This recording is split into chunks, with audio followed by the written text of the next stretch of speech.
Focus TV international breaking নিউজে আপনাদেরকে স্বাগতম। আসুন জেনে নেই আজকের প্রধান সংবাদ শিরোনামগুলো।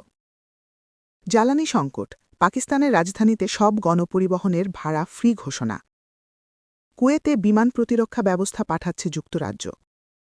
জাতিসংঘে বলপূর্বক হরমুজ প্রণালী খোলার প্রস্তাবে ভেটো দিল রাশিয়া, চীন, ফ্রান্স।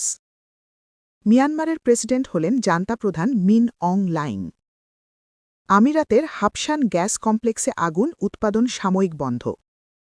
যুক্তরাষ্ট্র ইসরায়েল অনুতপ্ত না হওয়া পর্যন্ত যুদ্ধ চালিয়ে যাবে ইরান। আমিরাত ও কুয়েতের জ্বালানি স্থাপনায় হামলা, উপসাগরীয় দেশগুলোতে বাড়ছে উত্তেজনা। 1000 বছরের পুরনো কোরআনের পাণ্ডুলিপি উন্মোচন করল সৌদি আরব। লেবাননে ইসরায়েলি বিমান হামলায় 15 হিজবুল্লাহ সদস্য নিহত হওয়ার দাবি করেছে ইসরায়েল। ভারতে কবরস্থান থেকে 414 গ্যাস সিলিন্ডার উদ্ধার।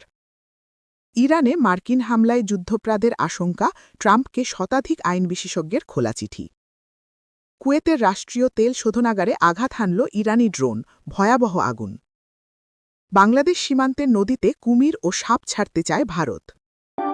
এই ছিল আজকের প্রধান আন্তর্জাতিক সংবাদ শিরোনাম। আমাদের পরবর্তী সংবাদ দেখার জন্য ফোকাস টিভির সাথে থাকুন। ধন্যবাদ।